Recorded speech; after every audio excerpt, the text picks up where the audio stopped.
Assalamualaikum warahmatullahi wabarakatuh. Halo semuanya, perkenalkan nama saya Medina Aulia, NPM 2417051038. Jadi pada kesempatan kali ini saya akan membahas studi kasus. Materi yang saya pilih yaitu penerapan teori bahasa dan otomata pada permainan tic-tac-toe 5x5. Pertama, deskripsi kasusnya. Permainan tic-tac-toe 5x5 adalah pengembangan dari tic-tac-toe klasik 3x3 di mana dua pemain X dan O bergantian mengisi sel pada papan berukuran 5 baris dikali 5 kolom. Pemain yang berhasil menempatkan 5 simbol berturut-turut secara horizontal, vertikal, atau diagonal akan menjadi pemenang. Sistem otomata di sini akan mendeteksi dan memvalidasi pola kemenangan serta memastikan bahwa urutan langkah pemain sesuai aturan.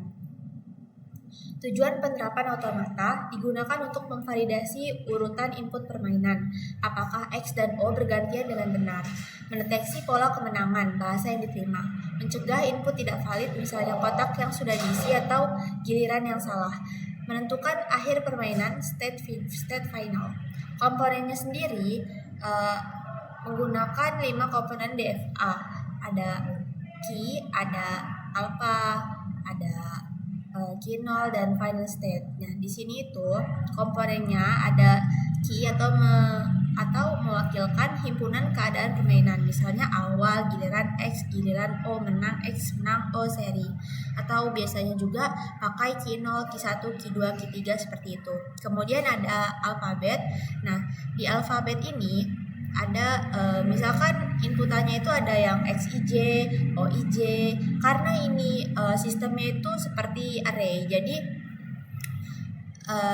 IJ ini mewakilkan baris dan J mewakilkan kolom. Input berupa penempatan simbol X atau O pada posisi IJ di papan. Key 0 keadaan awal papan kosong. Fungsi transisinya mengatur perpindahan dari satu keadaan ke keadaan berikutnya setelah input tertentu, misalnya giliran X atau giliran O. Komponen F, keadaan akhir sama dengan X menang, O menang, atau seri. Seri dilakukan jika pada permainan ini tidak dihasilkan pihak X atau O yang lebih dominan. Misalkan X-nya ada 3, O-nya ada 2, berarti menang yang X. Tapi kalau misalkan X dan O-nya sama-sama 2 tapi permainan sudah selesai, berarti itu akan menjadi seri. Kemudian contoh fungsi transisi sederhananya seperti ini. Keadaan sekarangnya key 0, input X11, keadaan berikutnya key 1. Keterangan permain X menempatkan simbol pertama. Keadaan selanjutnya, keadaan sekarangnya key 1, input 012, keadaan berikutnya itu key 2. Keterangannya pemain O giliran berikutnya. XO ini akan berurutan kayak setelah X pasti O, setelah O pasti X. Jadi setiap pemain mendapat giliran yang tetap. Nah, teori bahasa dan otomata sendiri di sini berguna untuk memastikan juga agar setelah X yang jalan adalah O, setelah O yang jalan ada X, begitu seterusnya. Nah, kemudian inputnya ini X11 ini mewakili, berarti dia ini inputnya berada di baris 1 dan kolom 1, sehingga keadaan berikutnya akan menjadi key 1 gitu. Nah, di sini saya sudah membuat contoh mentahnya untuk diagram teori bahasa dan otomata tentang tic-tac-toe. Nah, di sini itu berurutan, tidak boleh dari key 0 langsung key 2 atau gimana, karena nantinya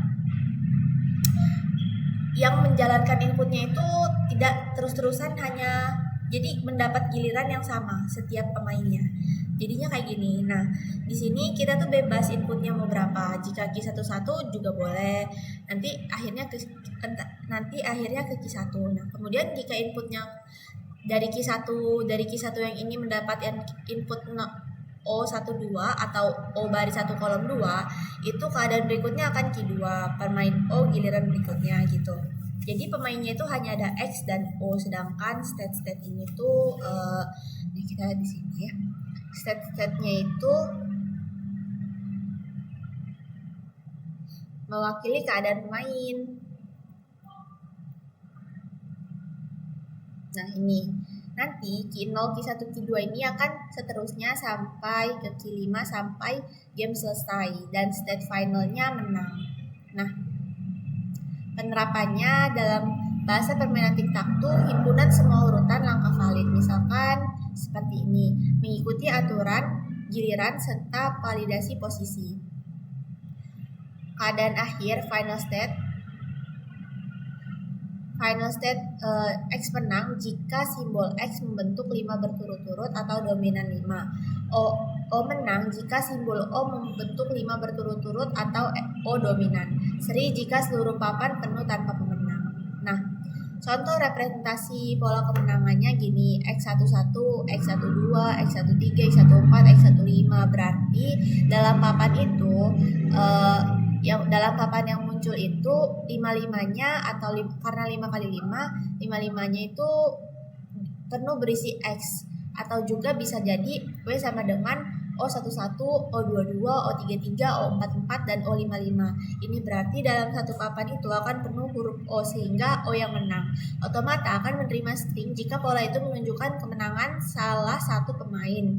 Nah, jadi kesimpulannya, permainan tic-tac-toe 5x5 dapat dimodelkan sebagai deterministic finite automata.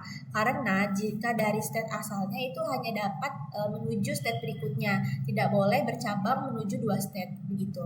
Setiap state-nya menggambarkan kondisi papan setelah suatu langkah. Bahasa yang diterima automata adalah semua urutan langkah valid yang berakhir dengan kondisi kemenangan atau seri. Ini menunjukkan bagaimana teori bahasa dan otomata dapat diterapkan dalam game logik, validasi input, dan deteksi pola kemenangan. Sehingga kita simpulkan bersama seperti yang ada di fungsi transisi ini, nih, Q0. Karena ini 5x5 berarti barisnya bisa 5 dan kolomnya bisa 5, sehingga bisa jadi inputannya itu bisa X53, O35, dan lain sebagainya. Nah, untuk keadaan berikutnya itu akan menjadi state-state yang berikutnya. Misalkan setelah Q0 akan Q1, Q1 akan Q2, Q2 dan Q3 gitu. Tidak boleh menuju ke 2 state, maka itu disebut DFA. Nah, setelah mencapai state terakhir XN sekitaran X24-25 gitu, maka game selesai, state final menang. Jadi begitu penjelasan studi kasus penerapan teori bahasa dan otomata pada permainan tic-tac-toe 5x5 dari saya. Kurang dan lebihnya saya mohon maaf. Saya akhiri. Wassalamualaikum warahmatullahi wabarakatuh.